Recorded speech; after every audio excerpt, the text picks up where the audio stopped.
The wind on the valley that day smelled like rain that had not fallen yet.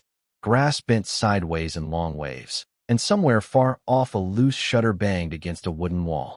It was the kind of wind that pulled things loose, that carried away hats and papers, and, on that particular afternoon, a bright red kite.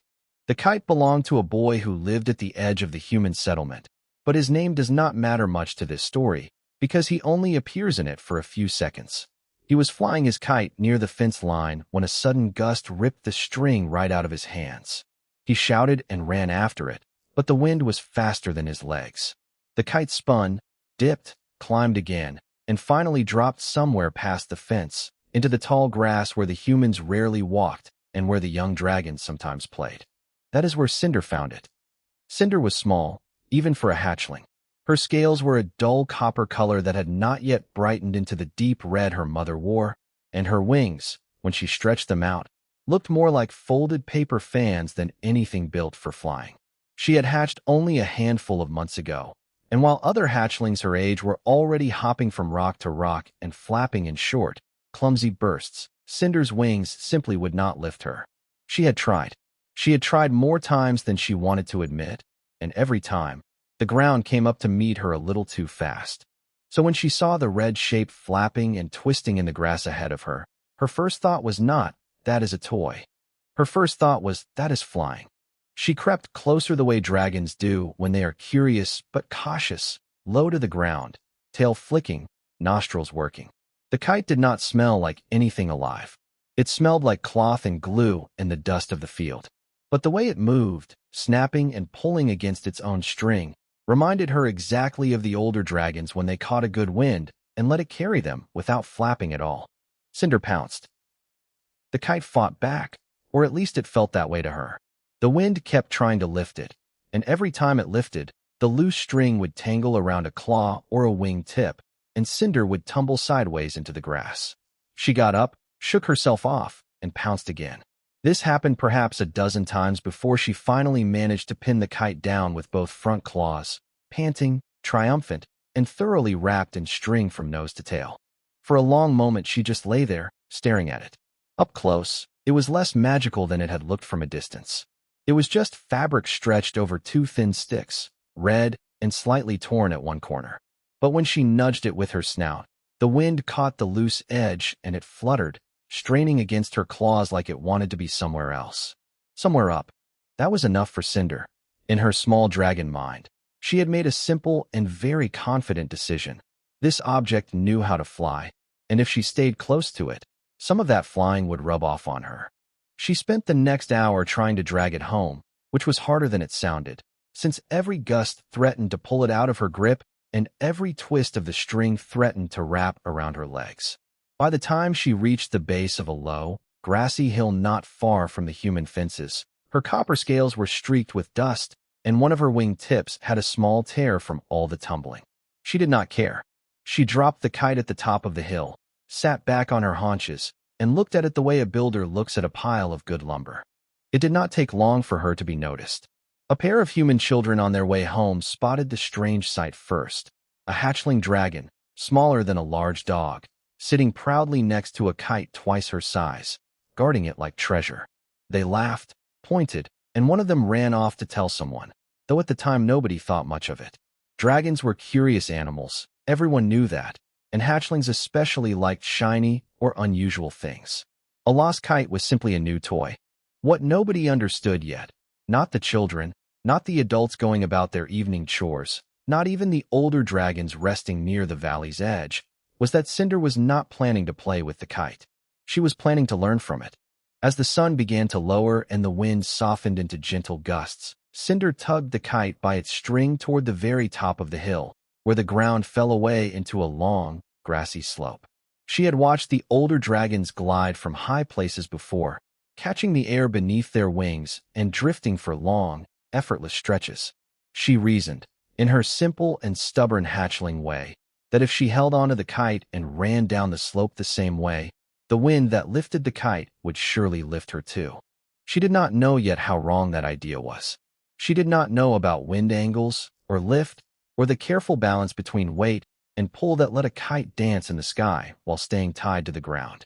All she knew was that something red and torn and stubborn had shown her a shape of flying she had never managed on her own, and she intended to copy it, no matter how many times she had to fall. She gripped the string tightly in one small claw, spread her stubby wings as wide as they would go, and looked down the long grassy slope ahead of her.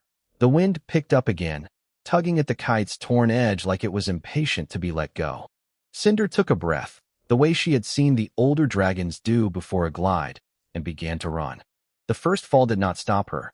Neither did the second, or the fifth, or the one after that, where she rolled all the way down the hill and landed in a patch of thistles that left small red scratches along her belly. By the time the sun had fully set on that first day, Cinder had attempted the same run down the slope 11 times. And 11 times she had ended up face down in the grass with the kite either on top of her or tangled hopelessly around her tail.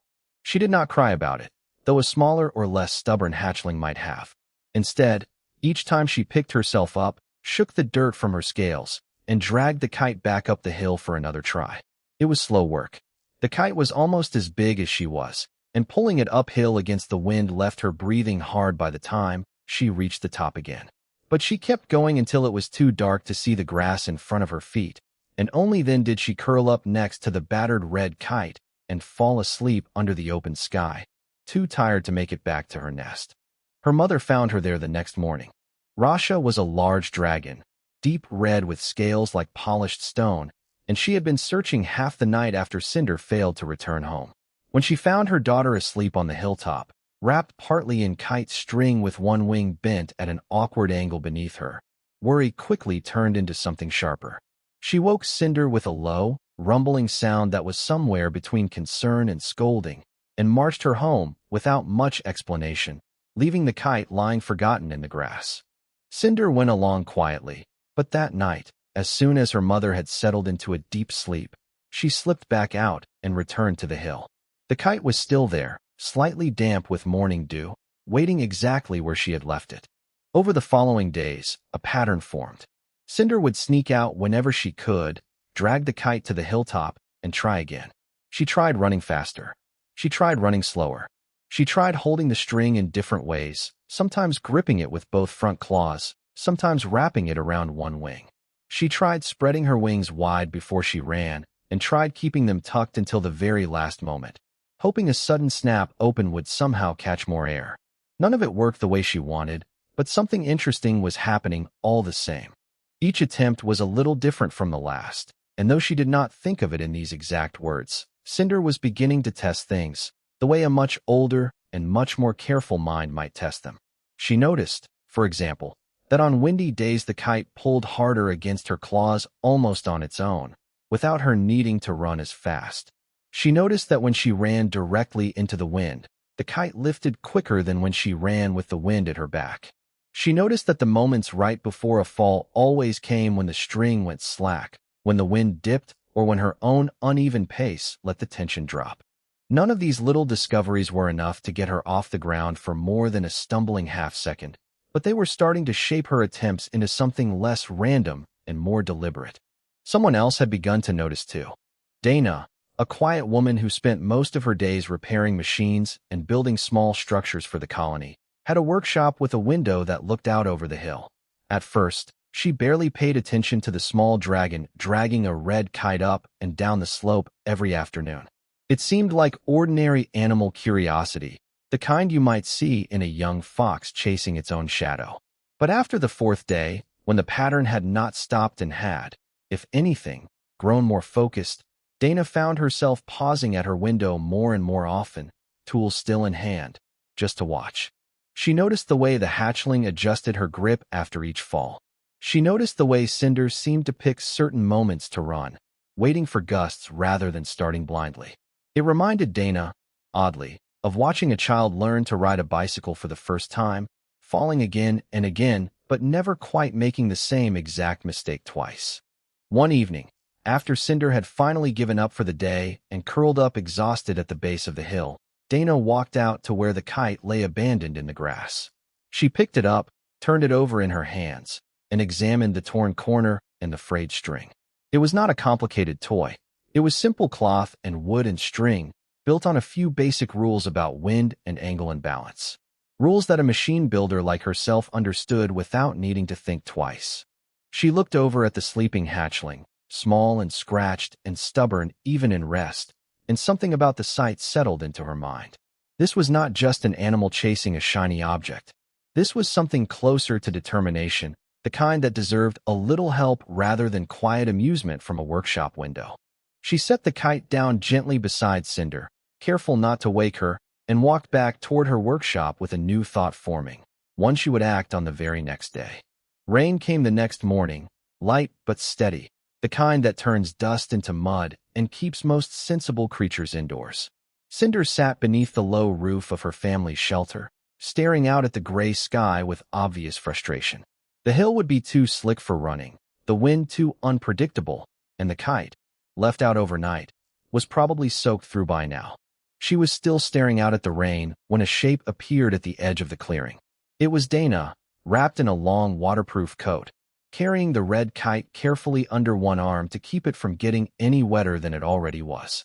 She stopped a respectful distance away, since even hatchling dragons could be nervous around humans they did not know well, and crouched down so she was closer to Cinder's height. Rasha appeared a moment later, stepping between her daughter and the visitor with the careful watchfulness of any parent.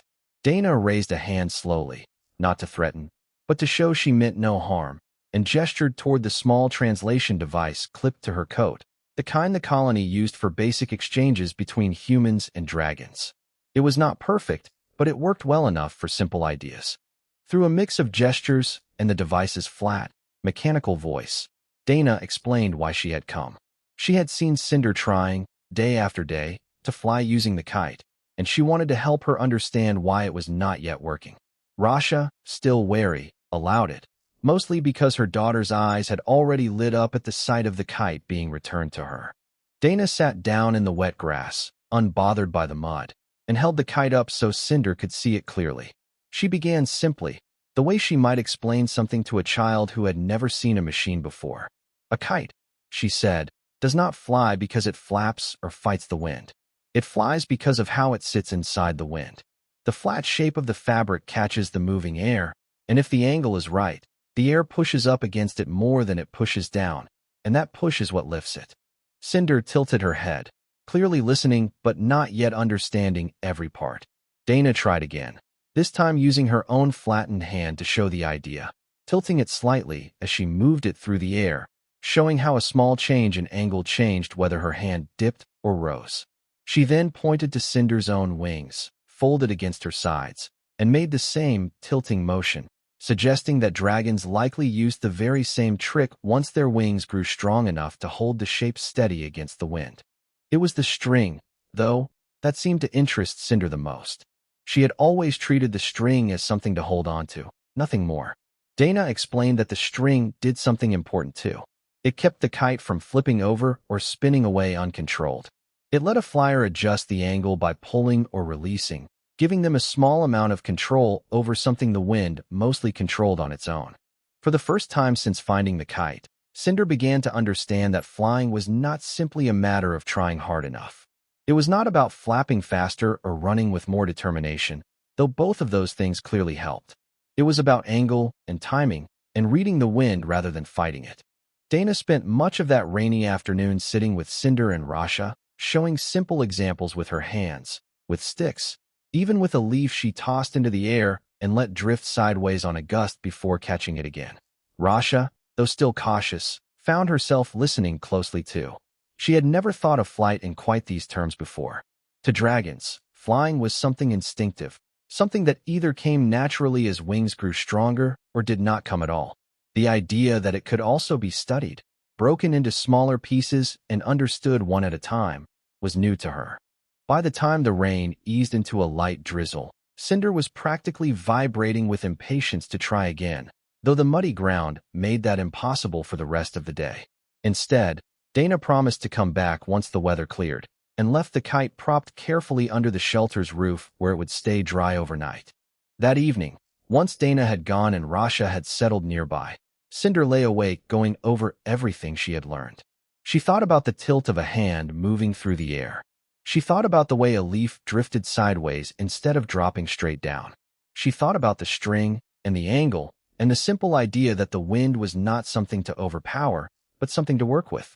For the first time, her failed attempts on the hill did not feel like simple bad luck. They felt like mistakes she could actually understand and, more importantly, mistakes she could fix. She flexed her small wings once, testing the tilt Dana had shown her, feeling the slight resistance of the air even in the stillness of the shelter. Somewhere nearby, though neither of them said it aloud, both Rasha and Dana were quietly changing their minds about what they were watching unfold. This was no longer just a stubborn hatchling chasing a broken toy. It was the beginning of something being learned, carefully and deliberately, one small piece at a time. The sky cleared 2 days later, washed pale blue and scrubbed clean of clouds, with a steady wind rolling down from the hills that felt almost too perfect to waste. Cinder was awake before the sun had fully risen, tugging impatiently at her mother's tail until Rasha grumbled and agreed to walk her to the hill, if only to make sure she did not disappear again for an entire night. Dana was already there when they arrived, sitting on an overturned crate with a mug of something warm in her hands. She had not exactly promised to be there every morning, but after the rainy afternoon spent explaining wind and angles, she found herself curious to see whether any of it had actually stuck in the young dragon's mind. It had. Cinder picked up the kite with far more care than before, no longer treating it like a stubborn prize to be wrestled into submission. She turned it slightly, testing its weight, glancing at the wind moving through the grass the way Dana had shown her, watching which direction it bent the tall stalks before deciding where to stand. She positioned herself not directly at the top of the slope as before, but slightly to one side, facing into the wind rather than letting it push at her back. Dana watched with quiet interest, resisting the urge to correct every small detail. Some lessons she had learned over years of teaching apprentices in her workshop stuck better when a person, or in this case a dragon, was allowed to work them out with their own hands or claws, rather than being told each step outright. Cinder ran. This time was different from the very first stride. Instead of simply sprinting downhill and hoping the kite would somehow drag her upward, she angled her wings the way Dana had shown with her tilted palm, holding them slightly open rather than fully spread, catching just enough air to add lift without losing her balance. The kite caught the wind almost immediately, snapping taut against the string, and for one brief, extraordinary moment, both Cinder's feet and the kite left the ground together. It lasted only 2 seconds, maybe 3, but for those few heartbeats, the ground was not beneath her paws, and the wind was doing exactly what Dana had described, pushing up beneath the flat shape of the kite, and, just barely, beneath the small tilt of Cinder's own wings. Then her balance shifted, one wing dipped lower than the other, and she tumbled sideways into the grass in a tangle of claws and string, laughing in the strange, huffing way dragons laugh, more breath than sound. Rasha, who had been watching from a short distance with arms crossed and an expression that had not quite decided between worry and pride, took an involuntary step forward. She had seen her daughter fall countless times over the past week, but this fall was different. This one had come after something that looked, unmistakably, like flight. Word of the moment did not stay quiet for long. A couple of children playing nearby had seen the whole thing and ran off immediately to tell anyone who would listen, exaggerating the height and the length of the flight the way children always do. By the time the sun had fully risen, a small handful of onlookers had gathered near the base of the hill, some of them curious colonists, a couple of dragon hatchlings closer to Cinder's own age, and even 1 or 2 older dragons who rarely paid attention to human affairs but had heard enough about the strange little dragon and her kite to come see for themselves. Cinder, far from being embarrassed by the small audience, seemed to find it energizing. Each attempt after that first short lift drew a little more confidence out of her. She adjusted the angle of her wings after every fall, sometimes correcting too much and overturning almost immediately, sometimes correcting too little and simply dragging along the ground as before. But slowly, over dozens of attempts through the morning and into the afternoon, the short hops began to stretch. 2 seconds became 3. 3 became 4. On one particularly strong gust, she and the kite together lifted nearly her own body length off the ground before she landed, a little roughly, but upright on all four legs for the first time. The children who had brought their own kites began flying them alongside her, turning the hillside into something closer to a small festival than a quiet training ground. Dana found herself constantly busy, readying a torn string here, adjusting a bent stick there, answering the same basic questions about wind and lift again and again as more people wandered up the hill throughout the day. By evening, exhausted but glowing with something that looked very much like happiness, Cinder curled up at the top of the hill instead of dragging herself all the way home. Her wings ached in a way they had never ached before, not from crashing this time, but from actually working, catching air, tilting, and adjusting the way she had practiced all day. Rasha settled down beside her, quiet for a long moment before finally speaking. She admitted, with some reluctance, that she had not expected the kite, or the human woman who had explained it, to make any real difference. Dragons flew when their wings were ready, she had always believed, and not a moment before. But watching her daughter's short, clumsy, determined hops turn slowly into something with real shape and real control, Rasha found herself wondering, for the first time, whether readiness might be something a young dragon could work toward, rather than simply wait for. A storm was building somewhere past the far ridge, still a day or two away, but already sending long, strong winds ahead of it that rolled steadily down through the valley. Every dragon old enough to fly knew this particular wind. It was the same wind the elders used each season for their long glides, a wind strong and steady enough to carry a full-grown dragon for miles without a single flap of the wings.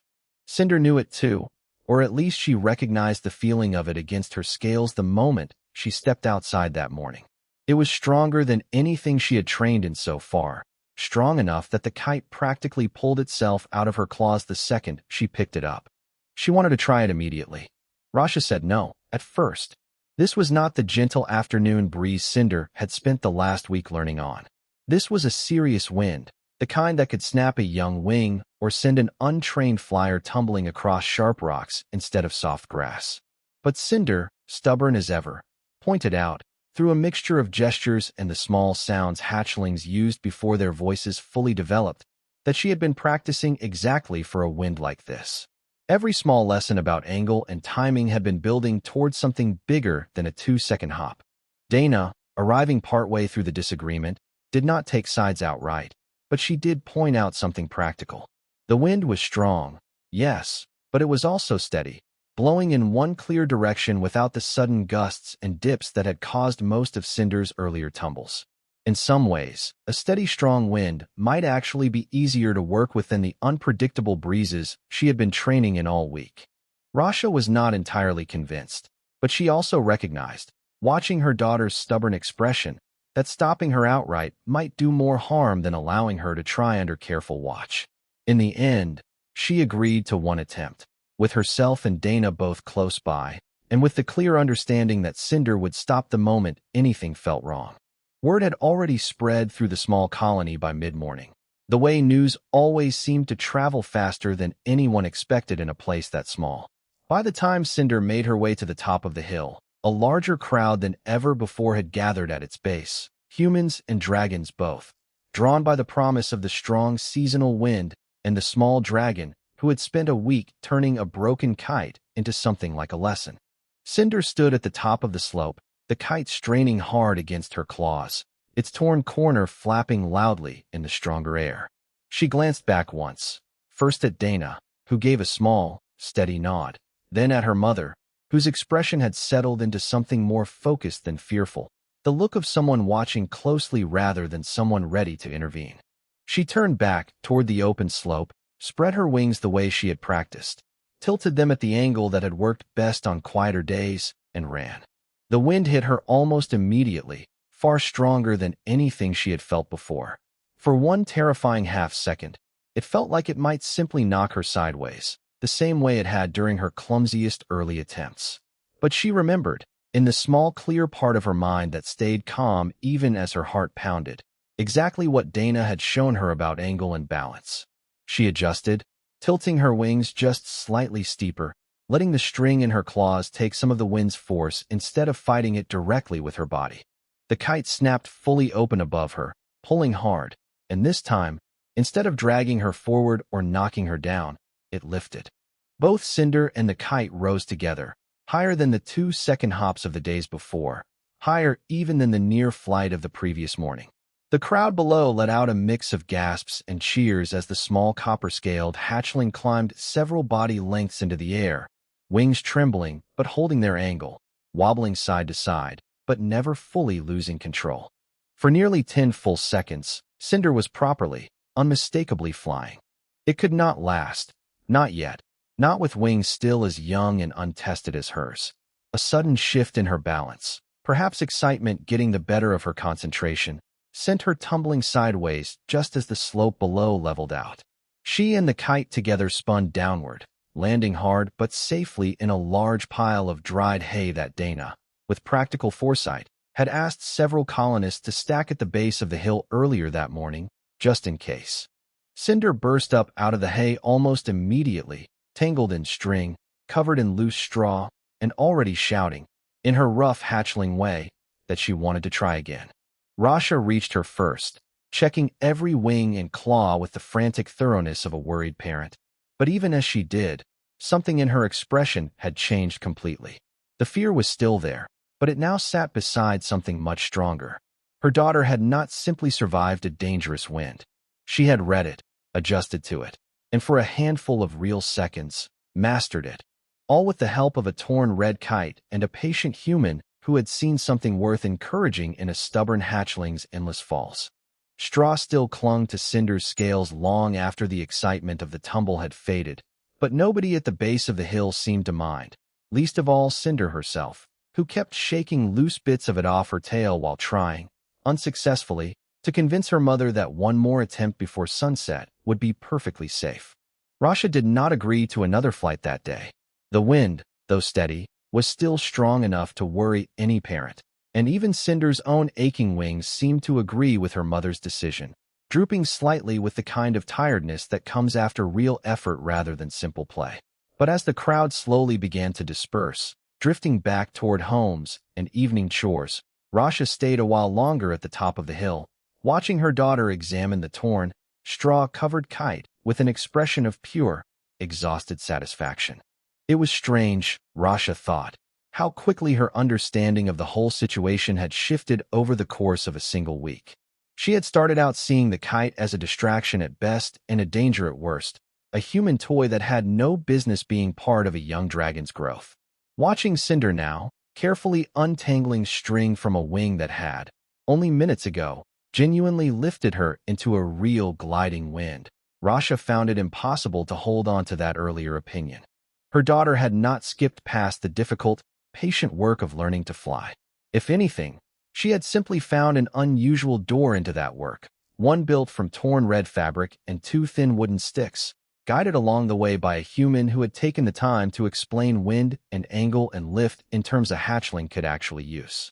The falls, the tangles, the days spent dragging a kite far too big for her up and down a muddy hill, none of that had been wasted effort. It had been practice, real practice, even if it had not looked like the kind of training Rasha had grown up expecting. Dana joined them as the sky began to shift toward evening colors, carrying a small spool of fresh string she had brought to replace the frayed and knotted lengths from that morning's flight. She crouched down near Cinder, checking the kite's torn corner with the practical eye of someone used to fixing things that had been pushed past their limits. It could be patched, she said, through the translation device, though it would need a proper repair rather than another day of rough handling. Cinder watched closely as Dana worked, asking small, curious questions about how the patch would hold, why certain knots were stronger than others, whether a slightly different string length might change how the kite responded to a gust. Dana answered each question patiently, sometimes with words, sometimes simply by showing rather than explaining, and Rasha noticed, with a small private smile, that her daughter's curiosity had not faded now that she understood the basics. If anything, it had grown sharper, hungrier for the next small piece of understanding. As the light began to fade properly into evening, a modest gathering formed near the base of the hill, more informal celebration than planned event, drawn together by the same word of mouth that had brought the earlier crowd to watch Cinder's real flight. A few colonists brought food. A couple of the older dragons, usually content to keep their distance from human affairs, settled nearby to watch the low fire someone had started, clearly curious despite themselves about the small hatchling who had spent a week turning a lost kite into a genuine lesson in flight. Cinder, refusing to be anywhere but the center of attention, proudly showed off the kite to anyone willing to look, recounting, in her simple and enthusiastic way, every fall and every small success of the past week.